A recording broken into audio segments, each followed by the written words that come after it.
Paris, 1964. À Montmartre, derrière les lumières du minuit bleu, une nuit de musique allait se transformer en meurtre. Le minuit bleu attirait les élégants, les artistes, les menteurs. Et tous ceux qui adoraient le noir, les secrets fleurissent comme des roses noires. La vedette du minuit bleu s'appelait Eva Sokol. Une voix envoûtante, une beauté sombre, et un passé que personne ne connaissait vraiment. La salle est pleine. Ce soir, ils sont venus pour vous. Ils viennent pour oublier leur vie, pas pour moi. Paris vous adore. Paris adore ce qu'il ne connaît pas.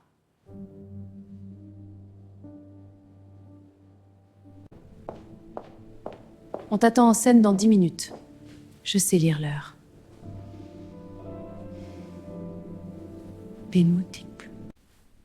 Certaines personnes supportent mal la frustration. Tu parles du public, toi?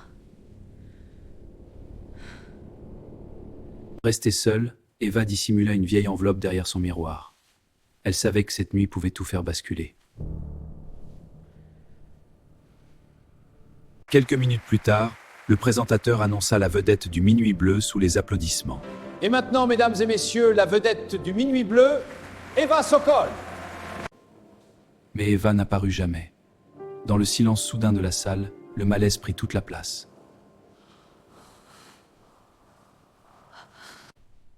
Sur le miroir, un message glaçant était écrit au rouge à lèvres. Je savais. Le commissaire André Morel arriva peu après minuit. Et dès le premier regard, il comprit qu'on avait voulu raconter une fausse histoire. Le rouge à lèvres posé sur la coiffeuse n'était pas celui d'Eva. Premier mensonge, et sans doute pas le dernier. Vous étiez le dernier à l'avoir vue vivante? Avec Madeleine, oui. Elle était nerveuse, mais vivante.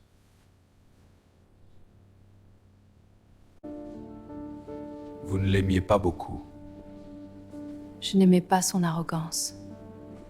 Ça ne fait pas de moi une meurtrière. Eva avait peur depuis une semaine. Elle croyait reconnaître quelqu'un dans la salle.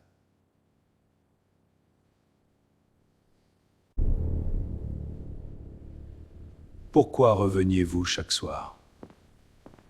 Pour écouter une compatriote. Est-ce un crime? Morel fit décrocher le miroir. Derrière, Eva avait laissé une enveloppe jaunie, comme un dernier filet de sécurité. La photo était ancienne.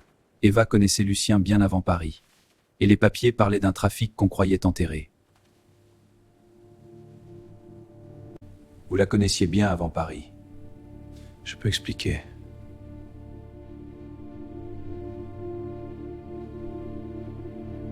Autrefois, Lucien faisait passer des fugitifs contre de l'argent. Eva était l'une d'eux.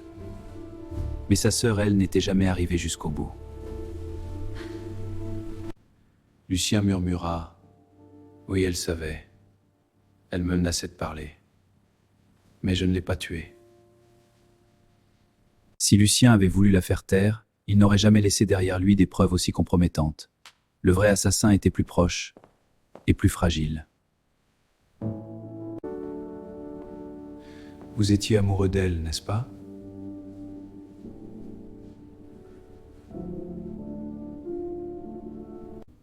Sur la main de Julien, il restait une trace infime de rouge. Le même rouge qui avait servi à écrire sur le miroir. Vous avez pris le rouge à lèvres de Madeleine pour faire croire à un règlement de compte. Pourquoi? Julien ferma les yeux.